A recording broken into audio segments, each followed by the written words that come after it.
21대 대선 결전의 날입니다. 앞으로 5년 동안 대한민국을 이끌 새로운 대통령이 오늘 선출됩니다. 국회에 마련된 현장 스튜디오 연결해서 치열했던 이번 선거전 짚어보겠습니다. 이종원 기자 전해주시죠.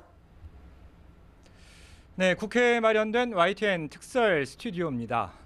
민주화 이후 역대 대통령들은 모두 이곳 국회에서 취임식을 열었는데요.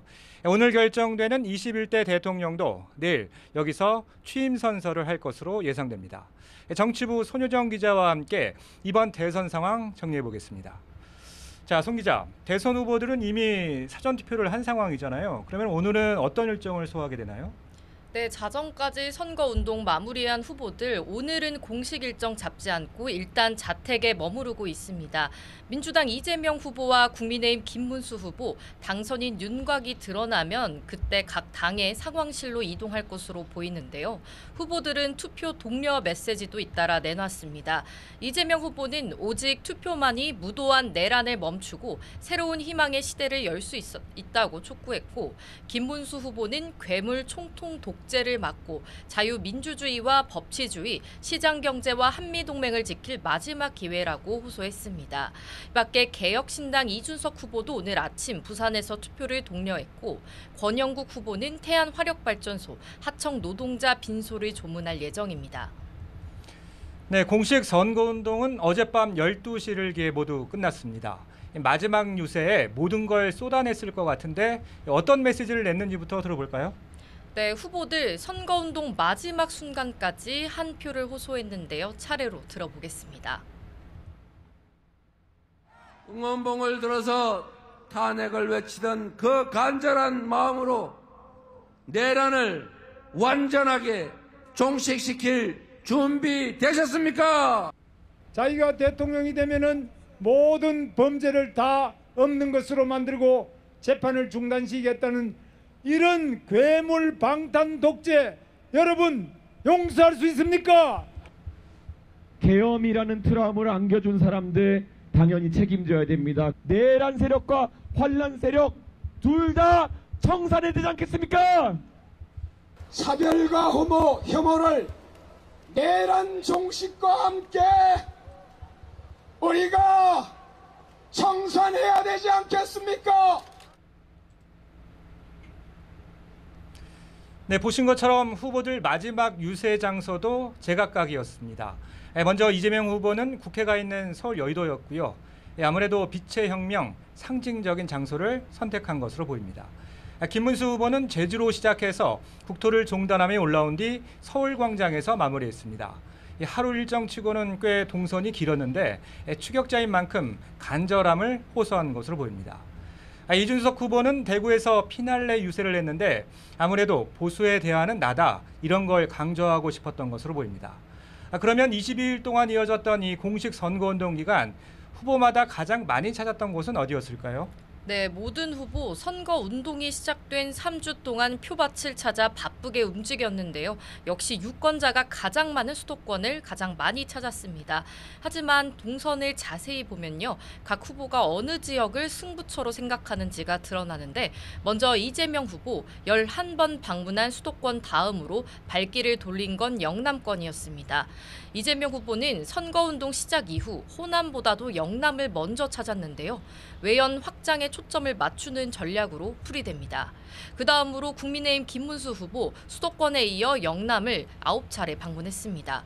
계엄과 탄핵 국면에서 국민의힘 후보 단일화 파동까지 실망한 지지층을 결집하는 게 더 중요하다고 본 겁니다. 그 다음으로 이준석 후보는 청년층이 많은 서울 도심과 대학가 위주로 일정을 소화했습니다. 다음으로 호남을 비중 있게 방문했는데요. 민주당의 연성 지지자들에게 대안 후보로서의 강점을 부각하기 위해서라고 설명했습니다. 그리고 민주노동당 권영국 후보의 경우 지역을 가리지 않고 해고 노동자, 농성장과 같이 노동 현장을 주로 찾았습니다. 네, 선거 구도나 이 후보별 전략이 투영된 것으로 들리는데요. 그러면 이번 대선 제가 후보마다 키워드를 좀 꼽아봤는데요. 먼저 이재명 후보, 아무래도 내란 심판이란 단어가 가장 먼저 떠오르는데 송 기자 생각은 어떻습니까? 네, 저도 동의합니다. 이제 어제 마지막 유세 때처럼 이 후보 선거운동 동안 내란을 가장 많이 언급했습니다. 지난해 12월 비상계엄 사태의 여파로 치러지는 대선인 만큼 핵심 메시지는 윤석열 정부와 내란 심판론입니다. 김문수 후보가 윤석열 전 대통령과의 단절하지 않고 단절하지 않고 있다며 그 연결고리를 적극적으로 부각하는 전략을 사용하고 있습니다. 네, 반면에 국민의힘 김문수 후보는 유세 중에 상의를 벗어젖히면서 안에 쓰여있는 메시지를 보여주는 모습이 기억에 남는데요. 대부분 방탄이라는 말이 쓰여 있었어요. 네, 맞습니다. 김문수 후보의 유세 현장 가보면요. 이 후보의 방탄조끼, 방탄유리를 저격하면서 자기는 두려울 게 없다, 당당하다면서 상의를 벗는 모습이 꼭 나옵니다. 이 후보에게 부패와 비리 프레임을 씌우는 건데요. 김 후보는 입법과 사법, 행정까지 다 장악당하기 전에 독주를 막아달라면서 반 이재명 정서를 자극했습니다.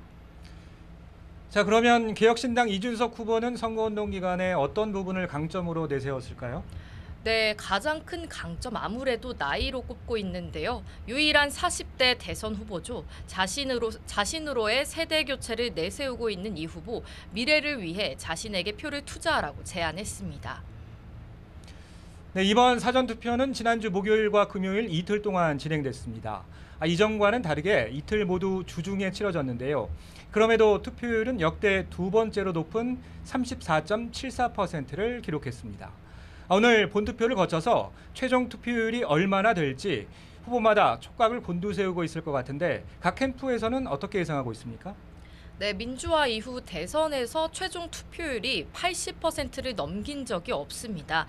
민주당은 이번 대선이 12.3 비상계엄 내란 사태를 종결하는 선거인 만큼 80%를 넘을 수 있을 거라고 기대하고 있습니다.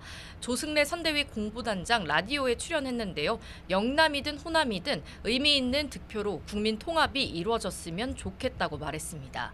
국민의힘도 사전투표보다는 본투표에 더 많은 지지자들이 나올 거라고 내다보고 있는데요.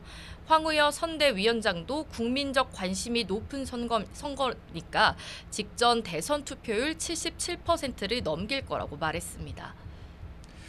네, 선거일 엿새 전부터는 여론조사 결과를 공표하는 게 금지됐죠. 그래서 선거 전 막판 판세 변화가 어떻게 변했을지도 관심입니다. 취재된 내용이 좀 있을까요? 네, 각 후보 공개할 수는 없지만 당연히 내부 조사를 돌리면서 여론 흐름을 파악하고 있는데요. 민주당은 이재명 후보가 1위였던 흐름은 견고하다며 굳히기를 자신하고 있습니다. 민주당은 내부적으로는 과반 득표도 기대하는 분위기인데요. 판이 뒤집혔다는 국민의힘 주장에 대해선 허위 사실이라면서 검찰에 고발하기도 했습니다. 반면 국민의힘은 2등 후보가 1등 후보를 앞지르는 골든크로스 구간에 들어왔다고 자평하고 있습니다. 최근 내부조사 결과도 격차가 오차 범위 안으로 들어왔다고 하는데요.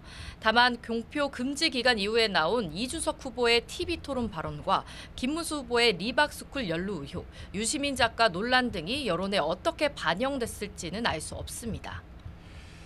네, 이번 대선 1강 1중 1약 구도라는 평가가 많습니다. 이번처럼 조기 대선으로 치러진 19대 대선도 문재인, 홍준표, 안철수 1강 2중 구도였는데요.